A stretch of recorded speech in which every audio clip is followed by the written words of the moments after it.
नमस्ते. श्री स्वामी समर्थ. तर मी आहे अमिता आणि अमिताज लाईफ वाईब्स चॅनलमध्ये मी तुमचं खूप खूप मनापासून स्वागत करते. आजचा व्लॉग हा डेली रुटीनचा आहे, पण त्या व्लॉगमध्ये मी काहीतरी विशेष गोष्टी तुमच्यासाठी सांगणार आहे.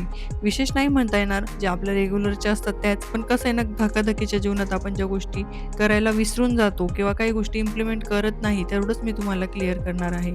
महत्त्वाचं म्हणजे जसं मी नेहमी सांगते, की स्त्रियांना आपल्या रेग्युलरच्या कामांमध्ये कंटाळा येतो आणि माझं वाक्य एकच आहे, की तुम्ही कामात बदल करत चला. तर आता कामातच बदल केला पाहिजे, तर ती एक गोष्ट चांगलीच आहे. पण नंतर तुम्हाला आयुष्यात जर चेंजेस हवे असतील ना, तर तुमच्या घरातल्या किचनपासून, हॉलपासून, राहण्या-खाण्याच्या, उठण्याच्या अशा सर्व अशा गोष्टी ज्या आपण करतो ना, त्याच्यात थोडे-थोडे बदल करून बघा नक्कीच. तुम्हाला खूप छान रिझल्ट येईल.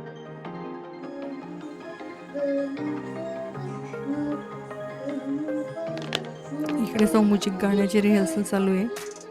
जसं की मी घरातले सोफ्याची अरेंजमेंट चेंज केलेली. आधी हा स्टँडिंग होता, आता मी एल शेपमध्ये त्याला ठेवलेला आहे. महत्त्वाचं हेच की मला जेव्हापासून असं काही चेंज करायचं सवय झाली ना, तेव्हापासून मला माझ्याच घरात काहीतरी नवीन गोष्ट आणल्यासारखं मला वाटतं.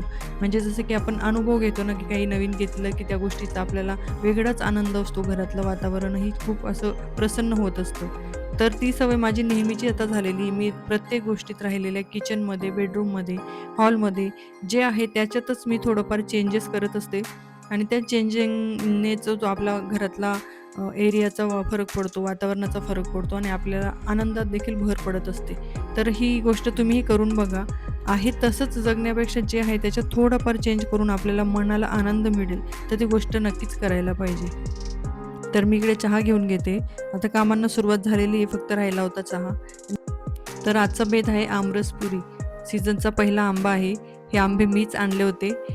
तरी देखील मला खूप महाग वाटत होते. मी एका ठिकाणी गेलेली तर तिथे हे मला ₹400 डझनप्रमाणे भेटले. मीडियम साईज होती, पण मला ते खूप महाग वाटले. मी खूप विचार करून 1 डझन आणले आणि जेव्हा मी सगळ्यांना सांगितलं, की मी आंबे आणलेत एवढे-एवढे, तर सगळे मला म्हणायला लागले, की "तू खूप स्वस्त आणलेत, एवढे स्वस्त सध्या आंबे नाहीयेत." तर मी म्हटलं, "मला कळत नव्हतं, की ते खरोखर कुठली व्हरायटी आहे, चांगली असेल की नाही." पण काय करणार स्वभावच असा आहे स्वतःचा, की फायद्यापेक्षा नुकसान व्हायला नको याची जास्त भीती असते. तर आमरस इकडं बनून झालेला आहे आणि टेस्ट घेतली तेव्हा कळलं, की आंबे हे गोड नव्हते. त्यात साखर टाकूनच आम्हाला ते गोड बनवून घ्यावा लागला. तर आता इकडे मुलांच्या अंघोळी वगैरे झालेल्या आहेत. त्याला दूध बनवायचं होतं, तर त्याने आता ठरवलं, की म्हणजे तो स्वतःहून स्वतःचं दूध बनवतो. मी मिक्स केलेलं त्याला आवडत नाही, टाकलेलं आवडत नाही. नंतर रडतो म्हणून मी त्याच्यासाठी हे काम राहू देते. दूध फक्त मी ओतून देते, बाकी तो सगळं करतो. पण खरोखर आहे ना, मुलांना ह्या सवयी लावल्या तर चांगल्याच आहेत. म्हणजे आपल्या ॲब्सेन्समध्ये त्यांनी त्यांच्या पोटापुरतं का असेना तेवढी व्यवस्था करावी, एवढं तरी मला वाटतं. ठीक आहे, ही छोटीशी गोष्ट आहे, पण असं काहीही असलं ना, तर मुलांनी जर स्वतःमध्ये इंटरेस्ट घेऊन काही करायची इच्छा ठेवली ना, तर आपण त्यांना करू दिलं पाहिजे, हे मला वाटतं. आणि आता आम्ही निघणार होतो केंद्रात. सध्या प्रहर सेवा मी घेतलेली आहे. यावेळेस मी पारायणाला बसली नाहीये. तर प्रहर सेवेसाठी माझा वेळ होता, तर मी मुलांना सुट्टी म्हणून अंघोळ करून सगळ्यांना सोबत घेऊन आम्ही केंद्रात गेलो. तर तिकडे मी प्रहर सेवा वगैरे केली. माळजप केली. मुलांनी थोडा वेळ स्वामींच्या सेवेत दिला.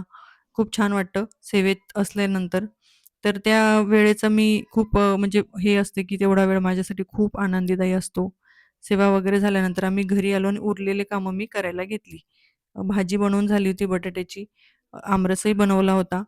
मुलांना आमरस पुरी आवडते म्हणून मी पुरी बनवली आणि आता सगळं बनवून झाल्यानंतर त्यांना मी जेवायला वाढलेलं आहे. कारण त्याच्यानंतर देखील भरपूर काही विशेष गोष्टी आहेत आज. तर मी त्यांना जेवण वगैरे वाढून दिलंय. स्वामींना नैवेद्य दाखवलं सुरुवातीला. माझ्या घरात एक माझा नियम आहे, की घरात कुठलीही गोड वस्तू बनव किंवा नवीन विशेष काही बनवलं ना, तर सगळ्यात पहिले मी देवाला नैवेद्य दाखवते. त्यांनी घेतल्यानंतरच माझी मुलं देखील खातात, तोपर्यंत ते खात नाही. इकडे जेवण वगैरे आटोपलेत आणि निघाले मुलांना घेऊन स्विमिंगला. त्यांचं आधीच ठरलं होतं, की आज स्विमिंगला जायचंय आणि मम्मा तू आम्हाला घेऊन चालायचंय स्विमिंगसाठी. म्हणून पटकन जेवण वगैरे आवरली. आता पोहोचले इकडे तर सौम्या बऱ्यापैकी स्विमिंग आता करायला लागली. आधी फ्लोटरसोबतच करायची, तर आता विदाऊट फ्लोट तिला जमतंय बऱ्यापैकी आणि हे सोसायटीतच असल्यामुळे त्यांना एक बेनिफिट आहे. उन्हाळ्याच्या दिवसात ते रेग्युलरली किंवा वीकली 2-3 दिवस तरी ते स्विमिंगला जातच असतात.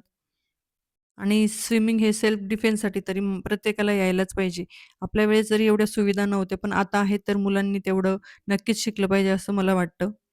तर इकडे स्विमिंग वगैरे झाल्यानंतर आम्ही त्यानंतर घरी आलो आणि घरी अजून एक काम राहिलेलं होतं. खूप थकली होती, पण मुलांची खूप दिवसापासून इच्छा होती, की "मम्मा घरी कुल्फी बनव, आईस्क्रीम बनव." तर फायनली मी काल हे कस्टर्ड पावडर आणलेलं होतं. तर ते आणलं होतं म्हणून कुल्फी बनवायचा बेत मी आजच केला. आणि जवळपास 50-60% दूध उकळून झाल्यानंतर मी त्याच्यात कस्टर्ड पावडर टाकते.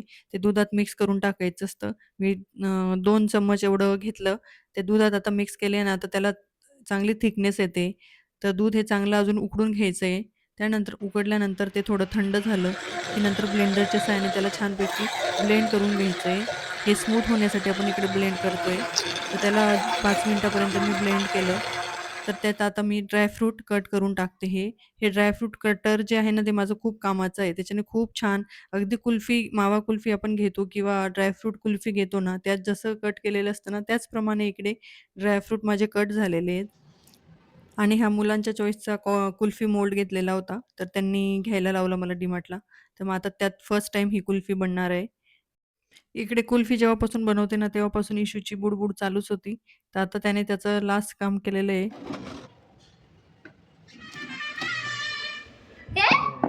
तर कुल्फी इकडे रेडी झालेली आहे. आईस्क्रीम आपल्या चलो व्हिडिओला, चॅनलला लाईक करा, शेअर करा आणि प्रत्येकाने सबस्क्राईब नक्की करा. बाय.